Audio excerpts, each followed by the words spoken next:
TV 9 Bharatvarsh की तरफ से हमेशा अपने वीर सेनानियों के लिए खास कृतज्ञता का भाव रहा है। यह आपने तब भी देखा जब टीवी 9 भारतवर्ष ने मैं शहीद हूं कार्यक्रम के जरिए अपने वीर सपूतों को याद किया, नमन किया और उनके बलिदान को व्यर्थ नहीं जाने दिया जाएगा, ये कसम खाई। और आज एक बार फिर हम हर एक इस चेहरे की, भारत मां के हर इस लाल की कसम खाकर कहते हैं कि ये बलिदान व्यर्थ नहीं जाएगा। भारत के प्रधानमंत्री ने भी यही कहा है, ये बलिदान व्यर्थ नहीं जाएगा। इनमें से हर एक सपूत ने हमारे ऊपर कर्ज का बहुत बड़ा बोझ छोड़ा है और हम वो कर्ज तो नहीं चुका सकते, लेकिन अब अगर हमारे हवाले वतन है तो हम कोई कोर कसर नहीं छोड़ेंगे। शहीदों को टीवी 9 भारतवर्ष के पूरे परिवार की तरफ से इस कार्यक्रम की शुरुआत में सबसे पहले मैं नमन करता हूं और श्रद्धांजलि देता हूं।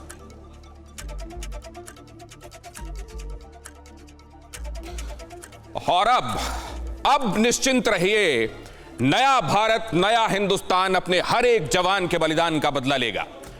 आज टीवी 9 भारतवर्ष की पूरी टीम इन 20 जवानों को सलाम करती है, श्रद्धांजलि देती है और साथ ही भारतवर्ष की टीम इन जवानों के माता पिता, पत्नी, बच्चों पर गर्व करती है, जिनके बेटे, जिनके पति, जिनके पिता अपनी जान तो गंवा गए लेकिन दुश्मन देश को सीमा में घुसने नहीं दिया।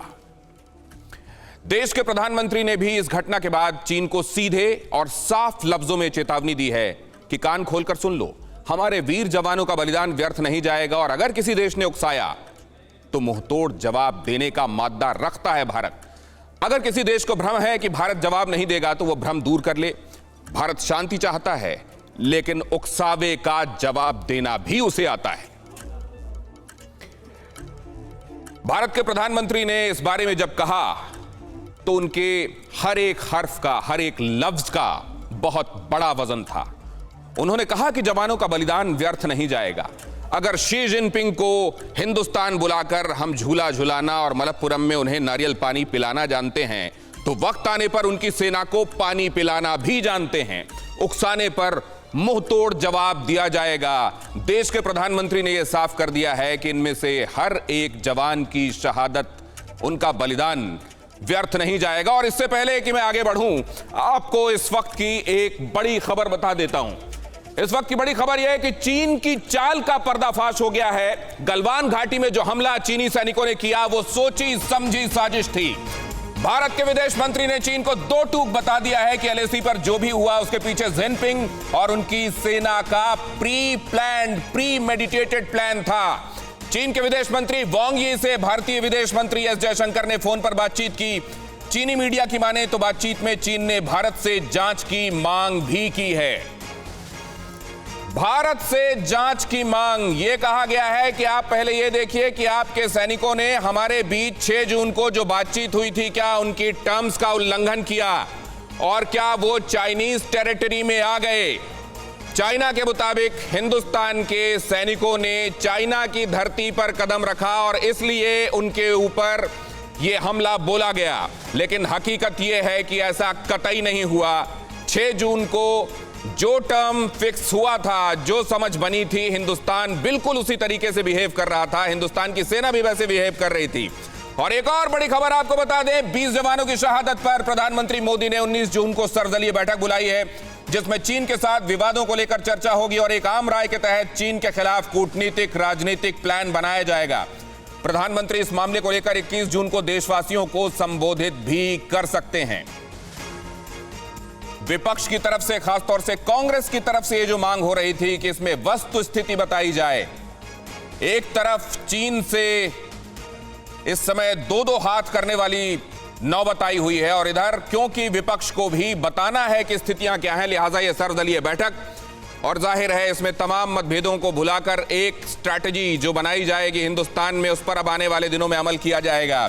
वांग यी ने बेशक ये बात कही है कि हिंदुस्तान की तरफ से जो नियम तय हुए थे बातचीत में उसका उल्लंघन किया गया, लेकिन जाहिर है ये चीन की एक और चाल है और पूरी दुनिया इस बात को देख रही है कि चीन कह क्या रहा है और कर क्या रहा है। और आने वाले दिनों में अब अगर उसके साथ कुछ होता है तो जाहिर है विश्व समुदाय भी ये समझ रहा है कि किसके उकसावे पर, किसके किसके लगातार उकसाने पर आखिरकार हिंदुस्तान ऐसा करने पर मजबूर हो रहा है?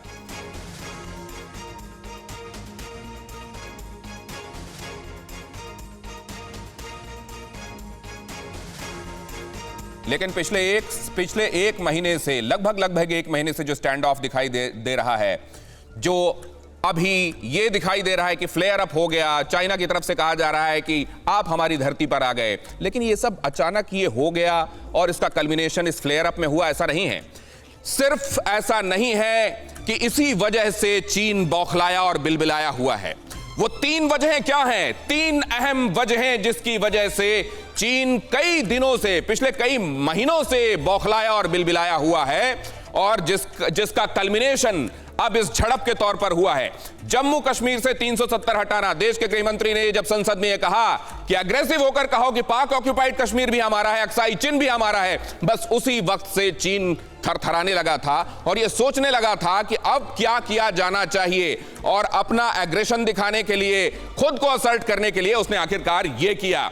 जम्मू कश्मीर से 370 हटाना, कोरोना पर दुनिया का चीन पर दबाव, कोरोना के बाद न सिर्फ घरेलू दबाव बनता जा रहा है, जहां लोग बेरोजगार होते जा रहे हैं, ऐसा लग रहा है कि अपनी ही सरकार के खिलाफ वो सड़कों पर उतर सकते हैं। पीपल्स लिबरेशन आर्मी में भी कई लोगों का यह कहना है कि फैक्शंस बने हुए हैं जो ये कह रहे हैं कि अब लगता है कि इस सरकार को हटाना होगा क्योंकि अंदर हालात ठीक नहीं, और ऐसे में ध्यान बटाने के लिए चीन ऐसा कर रहा है क्योंकि कोरोना के लिए विश्व समुदाय ने उसे जिम्मेदार माना है। यह कहा जा रहा है कि वक्त रहते वायरस के बारे में न सिर्फ सूचित नहीं किया गया, बल्कि मुमकिन है कि इसके पीछे चीन की कोई गहरी साजिश हो, और इससे भी इनकार नहीं किया जा रहा है कि यह कोई बायोलॉजिकल वेपन हो। अब क्योंकि इससे ध्यान भटकाना है, लिहाजा भारत चीन सीमा पर तनाव बढ़ा दो। तीसरी अहम वजह, भारत की विदेश आर्थिक नीति में बदलाव। लेकिन उससे पहले इस वक्त की अहम खबर आपको बता दें, देश के जिन नौजवानों ने LAC पर अपनी शहादत दी है, उनका पार्थिव शरीर उनके घरों की तरफ लौटता हुआ शहीद हवलदार सुनील कुमार का पार्थिव शरीर इस वक्त अपने कंधों पर ससम्मान लेकर जाते हुए भारतीय सेना के जवान इस वक्त आपको नजर आ रहे हैं। पूरे देश में एक एक भारतवासी का दिल रो रहा है, क्योंकि हमें मालूम है कि हमने उकसाया नहीं, हमने कुछ गलत नहीं किया, और उसके बावजूद हमारी सेना के ऊपर प्राणघातक हमला किया गया।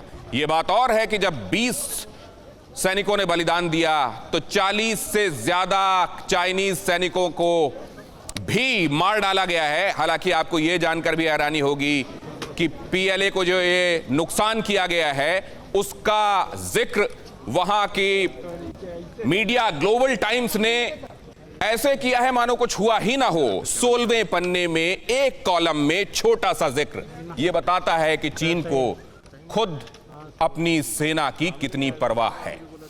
और क्योंकि चीन हमेशा से दुराव और छिपाव के लिए जाना जाता रहा है, बाहर दुनिया को पता ना चले कि भीतर क्या चल रहा है, और अब जाहिर है ये दुराव और छिपाव अपने लोगों के साथ भी बरत रहा है। जहां बॉर्डर पर क्या हुआ वो ये नहीं बता रहा अपने ही घर में अपने लोगों को।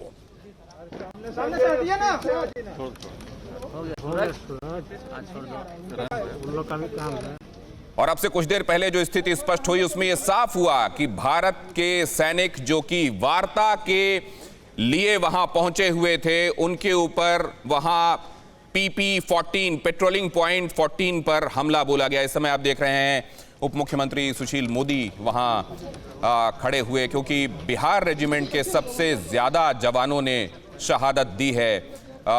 विपक्ष के नेता तेजस्वी यादव भी वहां मौजूद हैं।